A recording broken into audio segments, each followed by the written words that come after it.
Hey everybody, my name is Jared Milrad. I'm the founder of Movikarma. We're the nonprofit organization that created our podcast here called Rewriting Hollywood, which is focused on diversity, equity, inclusion, as well as representation in storytelling and really looking at social impact through the power of story.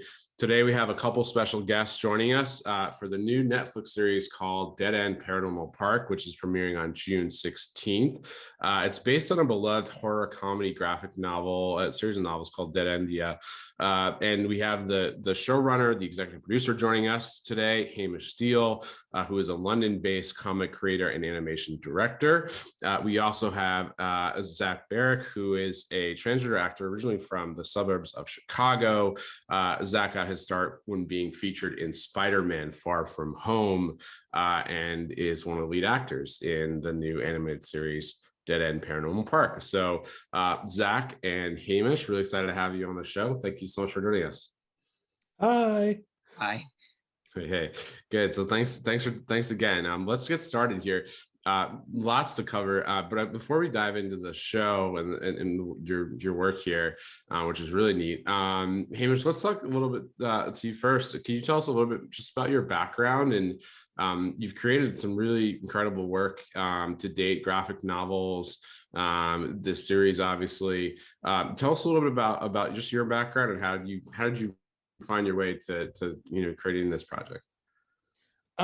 It's a weird story. I'll try and make it brief because it's also kind of boring, but it's essentially Dead End Paranormal Park is an adaptation of a graphic novel, which was an adaptation of a webcomic, which was an adaptation of a YouTube short, which was an adaptation of a comic pitch, which was an adaptation of, it's like the characters in the show I have been drawing since I was a teenager.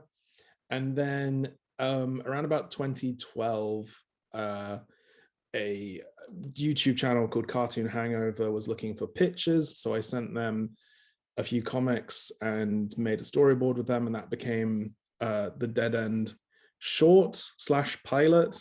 I actually got a Facebook memory today saying 8 years ago, I said, hey, Dead End comes out this month.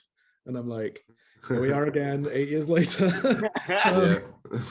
And so I've always done comics and animation. And so I started in animation, but then when we made that pilot, we pitched it around to a few channels, and eventually I turned it into a comic book series. And so I've just had these kind of parallel careers for a while. I've been developing all kinds of other shows, which never happened.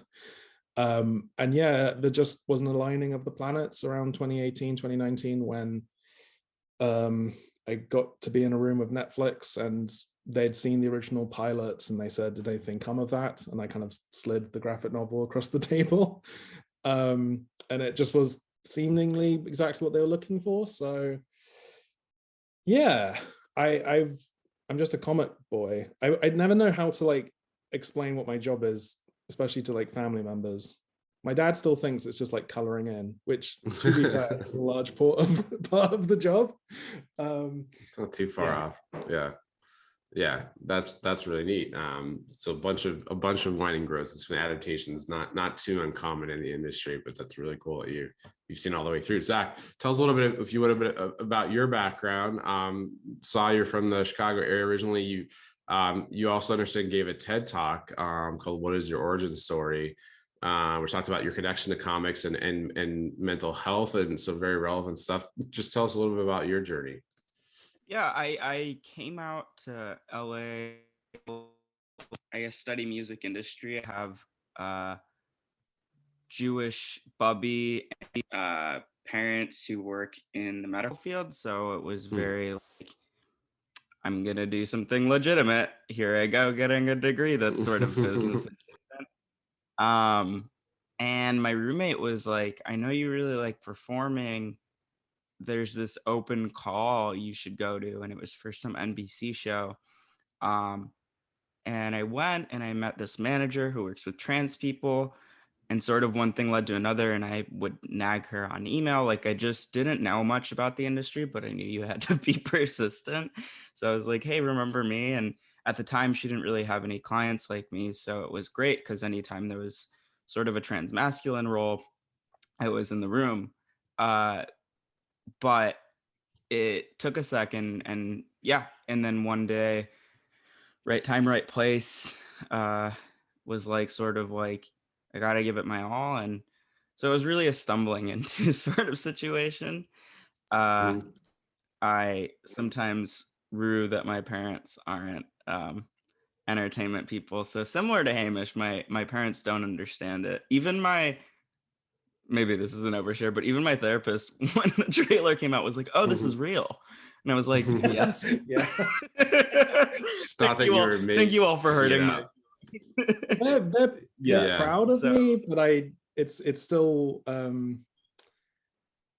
had to get them Netflix like 6 months ago and like explain what streaming was. Um I'd also just say, like, basically for like a couple of years when I knew that I was going to really try and make Dead End into a show, I was kind of like keeping track on a few like trans actors. And I remember watching your TED talk and thinking, oh, he's so funny. I hope hope we at least get to audition him.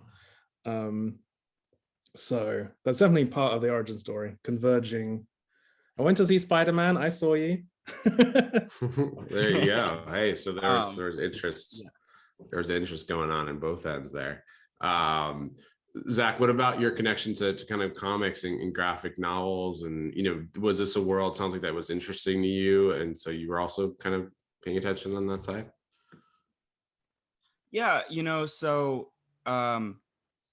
yeah, so the TED Talk, or they're really specific. They're like, call it a TEDx. A TED Talk is 30 minutes, and I was like, fine. But every time I say it, I feel annoyed. So I'm gonna call it a TED Talk. It was funny. So when you're acting and stuff, it's sort of like you act and then you do interviews. But when you're trans, it's like, okay, you act and you talk about being trans, and that's great. I'm gonna be honest with you, like I kind of relish it because I know I'm good at it. And I also really like talking about mental health, and I like talking about art, and I love comic books. So I grew up with like three pretty obnoxious older brothers who like used to, until recently, at the dinner table will like be like doing something with their hands and then be like, "You're dead, you're revived," and it's all references to Dragon Ball Z, and it's measured in how many episodes they've watched. So whoever's more powerful is the person who's more up to date on the show.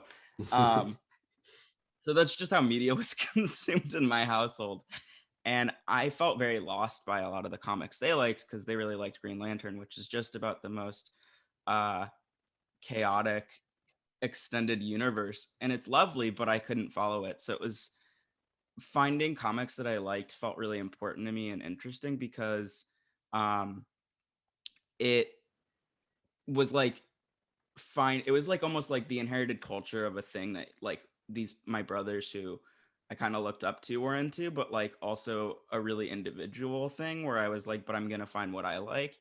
and Yeah.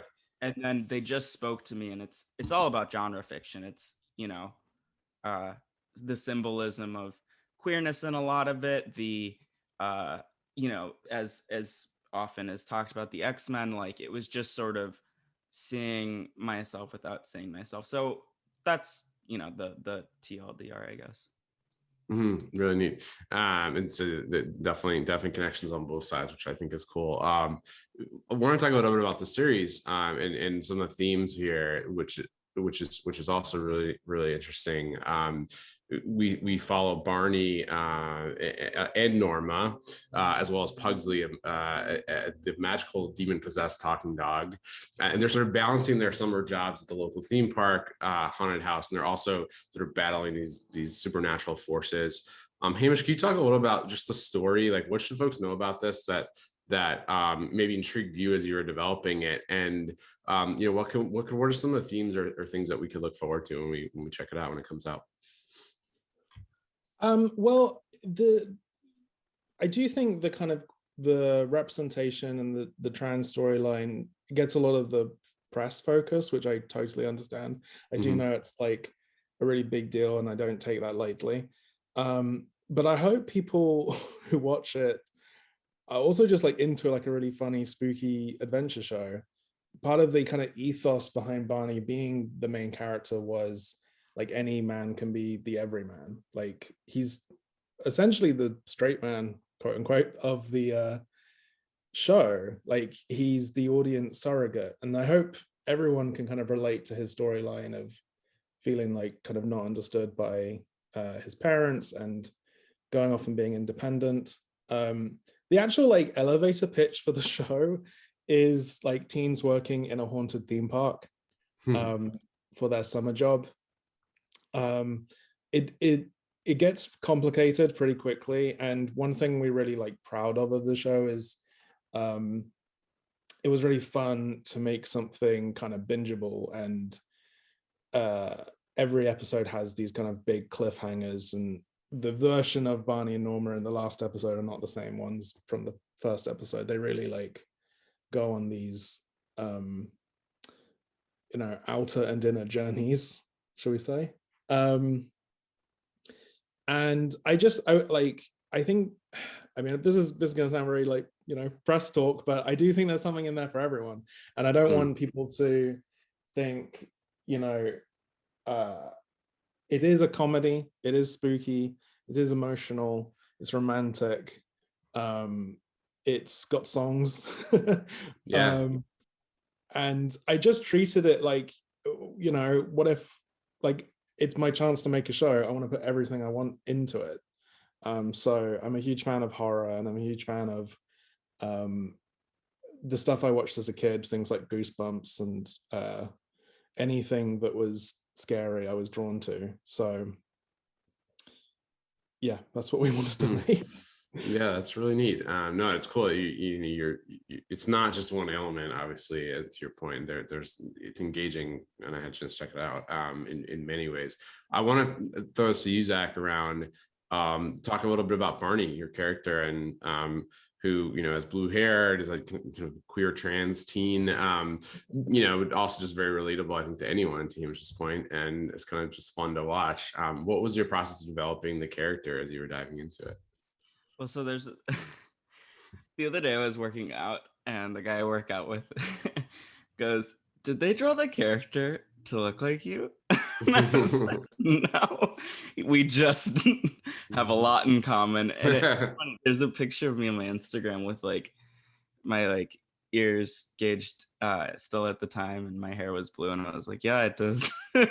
And yeah, I mean, it's just like kind of what Hamish said, where it's like he is the everyman. I think he does what teens do, and yet he is very queer, and some of it isn't said. It is his hair is dyed, he has earrings, and which whatever is not inherently queer, but is his way of signaling, and but that he's also just like a dude. And it was really wonderful for me. I'd never, ever, ever have gotten to play a character who is that like excited to be there. And that's like, I think like my favorite thing about Barney is he's kind of, yeah, exactly, audience surrogate. Like it was so easy to play a character that I just would have that would have been sorry, my dog just coughed. No, I was excited. Very, very normal dog things. But that a character that if I was watching the show, I would have inherently related to. And so that makes it really easy as an actor.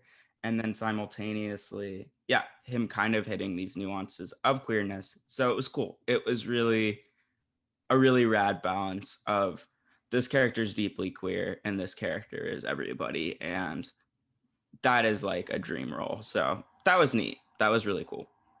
That's awesome. Yeah. And again, I think it's representation that we don't always see, though. I mean, Hamish, I know you've mentioned, and it's and I've talked to other creators who said this as well. It's sort of a balancing act, right? And that you want to tell just a great story, but it's also in being queer myself and working with a lot of underrepresented creators, we also want to tell stories that are representative, that speak to our journey, or like bring light to communities that we don't always see on screen. And so on that point of representation, Hamish, I know you said that there was no pushback from Netflix. It sounded like it was a pretty organic process to have this kind of inclusion and representation. But could you just talk about why that wasn't important to have, trans characters, trans cast, crew, which I understand were part of this. Why was that something that mattered to you in the process? Well, when I made the original webcomic, I truly wasn't thinking about quote unquote representation. Webcomics have always been like decades ahead in terms of representation than mainstream media. So I was just writing about me and my friends and the world. The show is about demons, but it's set in the real world, and it's about the real world coming into contact with the supernatural. And I just drew the real world as I saw it. And then when it became a graphic novel, we did edit some of it because I realized I wasn't talking to Tumblr. I was talking to someone who might just pick it up off the shelf. And so there was like a slightly added bit of responsibility. And then when making the show in the writer's room, there was even more kind of responsibility. And we had a very queer writer's room and team, but also consultants. And I always made sure, well, I always hoped that Zach would like speak out if he like didn't want to say any bit of the dialogue or like had thoughts on it. It was meant to be super collaborative, and we understood that it's very different from scrolling past a webcomic on the internet and clicking on something on Netflix. So it took a while. I'd been pitching shows with similar representation for a while at different studios, and it was always a problem, always something I felt like I had to sneak in, and I had a lot of bad experiences.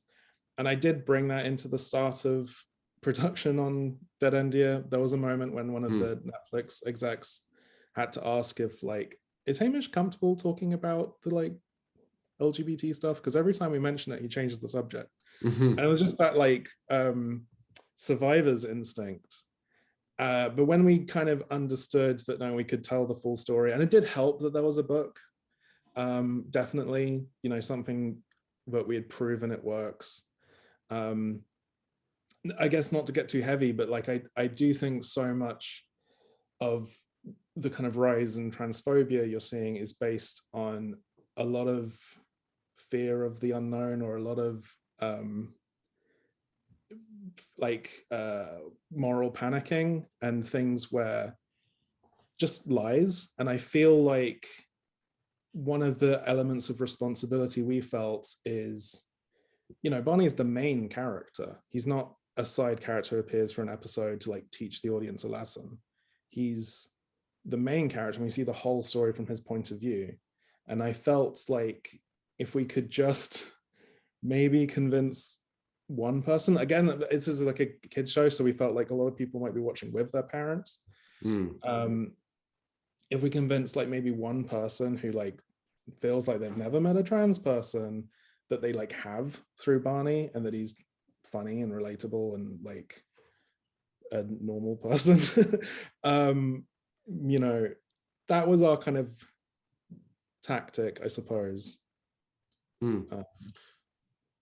Yeah, really neat. No, I mean, that's a very thoughtful way to put it. Zach, did you feel a sense of responsibility doing the role that had these elements, this identity, and or like, was that part of what attracted you to the role? I mean, you mentioned a little bit earlier, but just the ability to play a character like this, that is trans, but also is sort of the lead and has these other elements to it. Yeah, one of the things I really liked about the story was, and that I think made it very clear this wasn't going to be a place I had to say much. And I don't think I ever did. Like, I never read it and went, I got to go talk to Glad. And I'll be honest with you, there's quite a few scripts I've read and been like, who in their right mind would put this on TV? It's so irresponsible. A couple of weeks ago, it was months now, I got an audition, and it was like not even that crazy. Like, it was like just an angsty teen situation. And I read it and I put it down and I went, I'm not doing this anymore. I am not reading these anymore. Yeah, I'm gonna get far, far, far fewer auditions, but I cannot. Like, it was starting. It was like the first time And I genuinely think it's from being able to do dead end that I was like, I can't read stuff that doesn't treat me like a human being anymore. Like I cannot do it. Like I am not an after school special. I can't do it even if it has the best intentions anymore. That's not like what we are. And I think what Hamish said is right, because even when you have your best intentions out, which I think a lot of like television writers, and particularly on network TV, try to do, I think they're going, we want to tell a trans story, but it's a B plot and it's once and it's not nuanced. You know, I mean, the beautiful thing about Dead End is that like Barney is a whole person. You know, it's not that being trans is secondary. It's just that it's just like what it is for me, which is like I don't go everywhere and go, I'm trans and here's how you should treat trans people. But you know, so yeah, I don't know. It was just like, sorry, it made me very emotional. It's just that like I can't, it just like it made me respect myself more, because like I can't handle when people don't write like that. First of all, it's not good writing. It's lazy, and you know, there's nothing brave about punching down. So when it is hateful and when it is ignorant and when it is fearful, I'm like, you know, it would be more meaningful for you to rage against the machine, but whatever. And then when it is good and well intentioned, but again used as a device, it's just as frustrating, and I think ultimately in some capacity harmful, because it is not achieving what Hamish just discussed, which is introducing people to a real kind of person. You know, not a person that goes, here's my like, you know, because that's just not how it is. And it just perpetuates a problem. So yeah, you know, I got a little heated, but that was just like, that's great. A lot of people in the writers' room were heated about various things. Like we really wanted the room to reflect the show. And I think with like the hardest thing about writing Barney was that we just wanted to write Barney. We didn't want to write the major quote unquote like first trans lead in a kids cartoon, because we were very scared of constantly falling into the trap of making him perfect or making him an educational thing. Like everything about him is not meant to be, again, quote unquote, the trans experience. It's Barney's particular experience. And he, you know, he runs from conflict. He's into wrestling. He loves dinosaurs. He is very awkward when flirting. He's like, he loves like showering his friends in gifts. There's like so many parts about him that are actually, this might sound a bit trite, but like the trans aspect is the same as writing his hair color or something at some points when writing it. It's definitely part of the storyline, but he has lots of other storylines, and he has lots of other the plot line of the show is not him trying to accept that he's trans, or like it's not a coming out story. It's a story about trying to save the world from demons. Yeah, and there's a difference, and I think you're both making some really powerful points that I want people to pay attention to, both around the challenges of giving representation, providing representation when there's so little of it, right? And sort of that pressure that Hamish you're talking about of, do we have to get it right in terms of quote unquote, right, the correct representation versus just telling a really good story with representation. Zach, I was wondering if you could just talk a little bit, just expand on your comments a minute ago around like, what do you think people should know who listening to this, who might be, you know, say creators or writers or people who want to do the right thing? You, like you said, maybe have the best of intentions, like, but may not be from the community that they're telling the story around. Should they not do that? Or are there things that they should think about and do differently that you'd like to see change in the industry in that way? Yeah, I mean, hire queer writers. I don't want, I as much as I want to sit here and say this is how you write it well, I don't want that. Like I want my friends to have jobs, my friends who are incredible writers who don't have the same opportunities, and not just my friends. I mean, I just am biased, but like I read incredible writing when I'm sent a script from someone I know who is queer, and sometimes it's not incredible, but a lot of the time it is. And then I get a script sent to me and I go, it is wild to me to read a script that that this person's a really talented writer. I've seen them write really nuanced things. And when you hand them a story that they have absolutely no idea how to write, it's like all of a sudden it becomes very elementary. It's like, these aren't real how people talk. It's like, I know you know how to write dialogue. So that's why I want more queer writers in the writer's room. I kind of think that's the only way I want to. I'm sure there's a lot more nuance to what I could say, and I don't mean to sound so short or curt. It's just that I feel really strongly that the best way to fix it is to put people who experience it in the room. You know, when I got the role, Nick Adams from GLAAD called me and just told me that, like, you know, he had kind of been part of the conversation, and that made me feel really good, because I knew that the people who were going to be in the writing room were people that he trusted. I mean, he's really a big advocate for young queer people, and I knew that, you know, so I guess I want a room where, like, a trans person would walk in and go, this is good, you know. And I think that's hard to accomplish without a queer person in the room. So, you know, I don't think that it is a lost cause for people who aren't queer to write these things. And particularly if we're going in the direction which Hamish kind of like talked about, which is like, being queer is a big part of the story, but this is also just like a boy.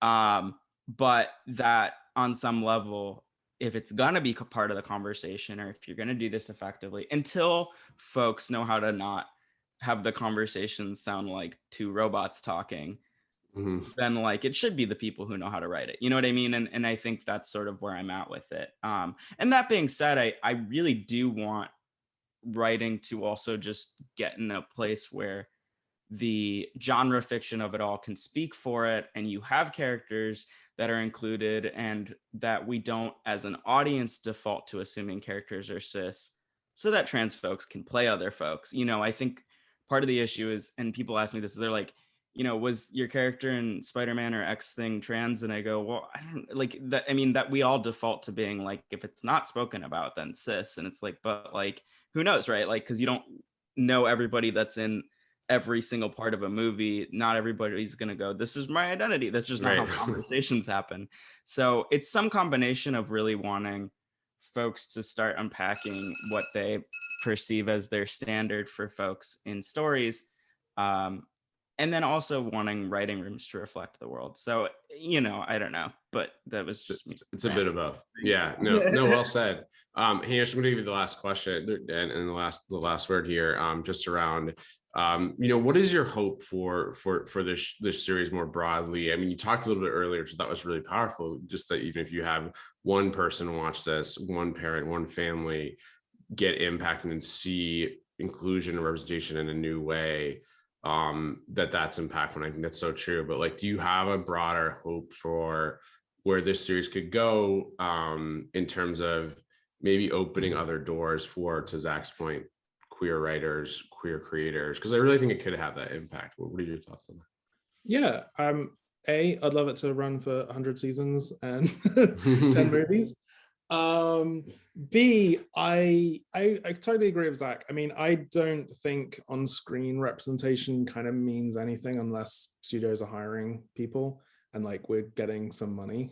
You know, we're getting paid to tell our own stories. I already, to pat myself on the back a little bit, our writers' room became a little bit legendary across studios and Netflix. I know that a lot of writers were talking about like, oh, how do we make a writers' room more like that? Or how do we, and it's funny because we were like in a room above a theater, because it's the only space we could find to do the writers' room. And on like day one, we were all just like crying, telling each other our coming out stories. And like, I do remember someone saying a day into the writer's room, who was also in the room, not one of the writers, came up to me and said, like, I think I finally understand what you meant by having a diverse writer's room, because I do think some studios or some producers may see it as, well, we should do this to look good. We should, make sure that there is an X writer in the room because we need to make sure we don't get found out as not having an X writer in the room.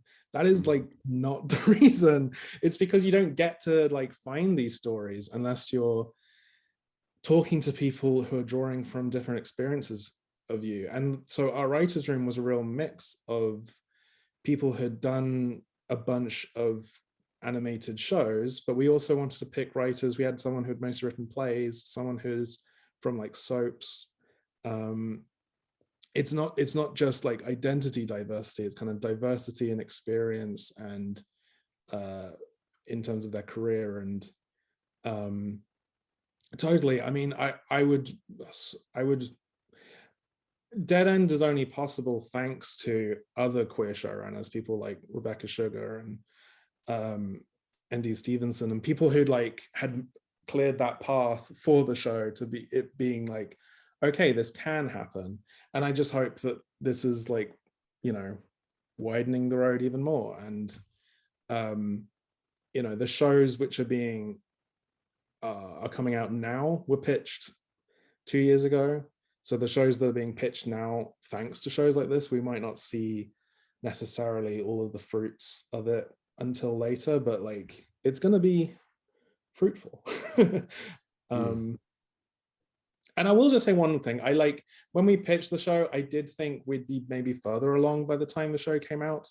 I kind of assumed that there's definitely a lot of good representation in animated shows and kids shows, but there's so much further to go. And especially with lead characters, especially with like queer kid characters, rather than just, there's a sort of like a trope of the kind of the like same-sex parent characters or like the adult characters who you like see a little bit, but not like telling the actual genuine story of being a queer child.